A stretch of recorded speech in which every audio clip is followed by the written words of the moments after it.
মহিলা উদ্যমিতা আঁচনিখনৰ বিষয়ে কেইটামান কথা ক'ব খুজিছো। আমাৰ ৰাজ্যৰ আত্মসহায়ক গোটৰ সদস্যসকলক আমি 4 লানি সাৰ্ভে কৰাৰ পিছত কাৰোবাৰ 3টা সন্তানত আছে নে তাতকৈ বেছি আছে বিভিন্ন সাৰ্ভে কৰাৰ পিছত আমি 31 লাখ মহিলা প্ৰথম পৰ্যায়ত এই আঁচনিখনৰ বাবে উপযুক্ত বুলি আমি ইনফৰমেশন বা আমি তথ্য কালেক্ট কৰিছো। কিন্তু অসম চৰকাৰে 27 লাখ মহিলা এই আঁচনিখনৰ সুবিধা দিব আমাৰ বাজেট অনুসৰি। কাৰণ আমি যদিও 30 লাখ মহিলাই পাছ কৰিছে আমি 27 লাখ মহিলাকে এই আঁচনিৰ সুবিধা দিব পাৰিম। সেইবাবে অহা কেইটামান দিনত ব্লক পৰ্যায়ত এই আঁচনিৰ চূড়ান্ত হিতাধিকাৰী নিৰ্বাচনৰ কাম আৰম্ভ হ'ব। কেবিনেটে সিদ্ধান্ত গ্ৰহণ কৰিছে যে যিসকল মন্ত্ৰী বিধায়ক প্ৰাক্তন বিধায়কৰ পৰিয়াল তেওঁলোকে এই আঁচনিখনৰ সুবিধা নাপাব।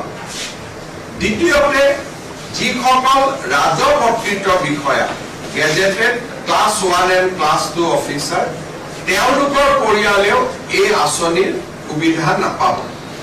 যিসকলৰ আমাৰ মদৰ দোকানৰ লাইসেন্স আছে, যিসকলৰ ঘৰত ব্যৱসায়িক ভিত্তিত ট্ৰাক্স আছে, জেচিবি আছে বা যিসকলে আয়কৰ পৰিশোধ কৰে তেনেকুৱা লোকেও বা তেনেকুৱা আইমাতৃয়েও এই আঁচনিখনৰ সুবিধা নাপাব। আৰু যিসকল আইমাতৃ মহালাখপতি হৈছে তেওঁলোকক আমি এখন সুকীয়াকৈ আঁচনি দিম। যিহেতু অলৰেডি তেওঁলোকে বেংকৰ পৰা লাখ টকা লোনেই ললে, গতিকে 10,000 টকা লোৱাত ইয়াৰ প্ৰয়োজন নাই। কিন্তু তেওঁলোকক আমি সুকীয়াকৈ আৰু ভাল আঁচনি এখন দিয়াৰ বাবে আমি চিন্তা কৰিম। এই ধৰণে আমি যিটো মহিলাসকলক 10,000 টকা দিয়াৰ ঘোষণা কৰিছিলো সেই আঁচনিখনক আমি চূড়ান্ত পৰ্যায়লৈ লৈ গৈছো আৰু আঁচনিখনৰ শুভ উদ্বোধন এপ্ৰিল মাহত আমি বিহালী সমষ্টিত কৰিবৰ বাবে সিদ্ধান্ত গ্ৰহণ কৰিছো। অৰ্থাৎ প্ৰথম বিহালীৰ আইমাতৃসকলক এই টকা দি পেলাই এই আঁচনিখনৰ আমি শুভ উদ্বোধন কৰিম। তাৰ পিছত প্ৰতিটো সমষ্টিতে একোখন মিটিং হৈ এই আঁচনিৰ টকা আমি সমষ্টি ভিত্তিক বিতৰণ কৰিম। এতিয়া মই মৰিগাঁও জিলাৰ বাবে আজি আমি লোৱা কেইবাটাও সিদ্ধান্তৰ কথা আপোনালোকক জনাব খুজিছো। মৰিগাঁও জিলাৰ এটা খুব ইম্পৰ্টেণ্ট ৰাস্তা বালিমুখী পৰা চিলডুবিলৈ আমাৰ বুঢ়াগাঁও হৈ এই ৰাস্তাটোৰ কাৰণে আজি আমি 70 কোটি টকা অনুমোদন কৰিছো। মৰিগাঁও নগৰৰ পুৰা ড্ৰেইনেজ চিষ্টেমটো নতুনকৈ সুন্দৰ কৰাৰ বাবে আগতে মই এটা এনাউন্সো কৰিছিলো। গোটেইখিনি মিলি আজি আমি 55 কোটি টকাৰ অনুমোদন জনাইছো। মৰিগাঁও সাৰ্কিট হাউচটো নতুনকৈ নিৰ্মাণ কৰাৰ কাৰণে আমি 15 কোটি টকাৰ অনুমোদন জনাইছো। জোনবিল মেলা এটা সুন্দৰ ষ্টেজ নিৰ্মাণ কৰিবৰ বাবে আমি 5 কোটি টকাৰ অনুমোদন জনাইছো। হিৰোপ বৰুৱা ষ্টেডিয়ামৰ বাকী থকা পেভিলিয়নখিনি নিৰ্মাণ কৰি তাক আটক ধুনীয়া কৰাৰ বাবে আমি 5 কোটি টকাৰ অনুমোদন জনাইছো। আমাৰ জালুগুটি গাঁৱত ইলাৰাম বা যি আমাৰ নৱ বৈষ্ণৱ আন্দোলনৰ এগৰাকী মহান পুৰোধা আছিল, জালুগুটিত সেই স্থানত প্ৰকল্প এটা নিৰ্মাণৰ বাবে আমি 5 কোটি টকাৰ অনুমোদন কৰিছো। মৰিগাঁৱত অডিটৰিয়ামৰ অভাৱ, 1000 লোক বহিব পৰাকৈ সভা সমিতি কৰাৰ অভাৱ। মৰিগাঁৱত এটা সুন্দৰ প্ৰেক্ষাগৃহ ইলাৰাম দাস আটাৰ নামতে আমি প্ৰায় 20 কোটি টকা খৰচ কৰি এটা শংকৰদেৱ কলাক্ষেত্ৰৰ দৰে এটা আটক ধুনীয়া প্ৰেক্ষাগৃহ নিৰ্মাণৰ বাবেও আজি কেবিনেটে অনুমোদন দিছে। ইয়াৰ উপৰিও মিকিৰ ভাটাত এটা অতিথিশালা, তিৱা সাহিত্য সভাৰ ভৱন আৰু এই দুটা নিৰ্মাণৰ বাবেও আমি 1 কোটি টকাকৈ অনুমোদন দিছো। কপাহেৰা ষ্টেডিয়ামখন সম্পূৰ্ণ কৰাৰ বাবে আমি 3 কোটি টকাৰ আৰু এটা অনুদান আজি কেবিনেটে ঘোষণা কৰিছে।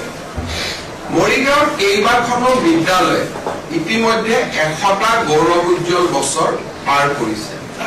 মৰিগাঁৱৰ central Motiram Bora higher secondary school, মই জিলা কৈছো, সমষ্টি কোৱা নাই।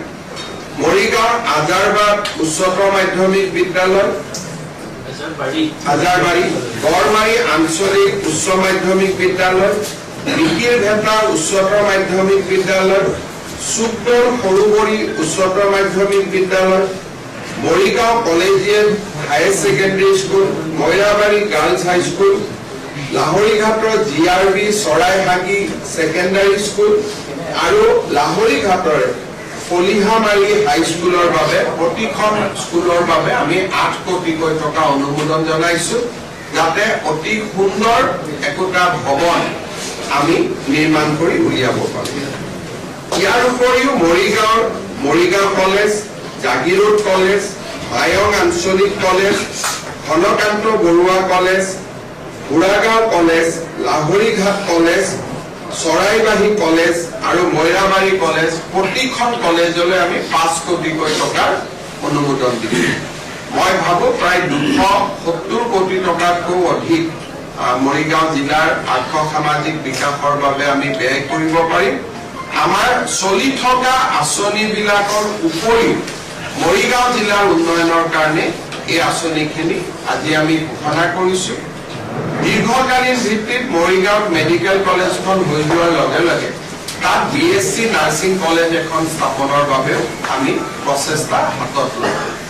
ইয়াৰ উপৰিও জাগিৰোডত উদ্যোগিক পাম হোৱাৰ পিছত, ছেমি কণ্ডাক্টৰ উদ্যোগ হোৱাৰ পিছত মৰিগাঁৱক লৈ বা জাগিৰোডক লৈ মানুহৰ এটা উৎসাহ আছে।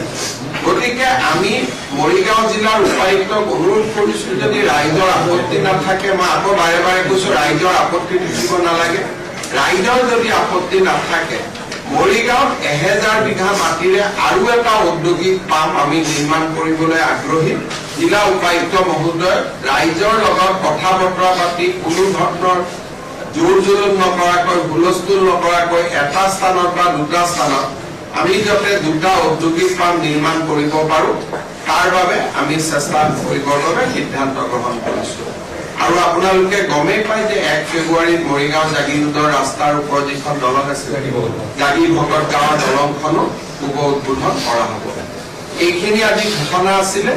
আৰু আজি আমাৰ মন্ত্ৰীসভাৰ সদস্যসকলে এতিয়া একেলগে ছেমি কণ্ডাক্টৰ ইণ্ডাষ্ট্ৰীও চাব যাব। মই অলপ জোনবিল মেলাতো যাম। আপোনালোকৰ যদি কিবা সুধিবলগীয়া আছে সুধিব।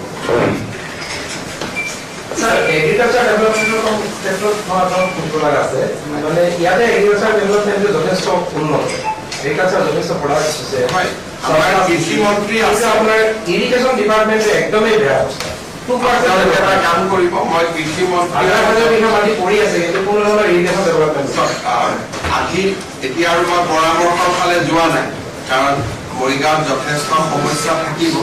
মই কৃষি মন্ত্ৰী আৰু জলসিঞ্চন মন্ত্ৰী কেতিয়াবা একেলগে মৰিগাঁৱত আহিবৰ বাবে মই যাতে কিবা থাকে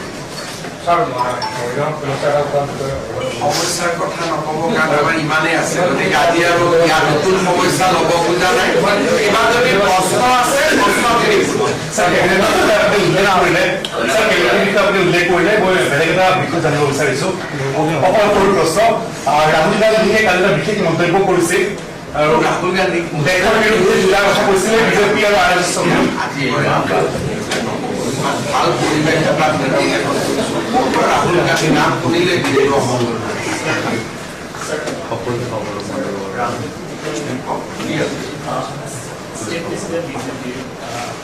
সন্ধিয়া 7টা বজাত ষ্টেট প্ৰেচিডেণ্ট নিৰ্বাচিত হ'ব। ষ্টেট প্ৰেচিডেণ্টজন এনেকুৱা ব্যক্তি হ'ব যোনে বিধানসভা নিৰ্বাচনত প্ৰতিদ্বন্দ্বিতা নকৰে।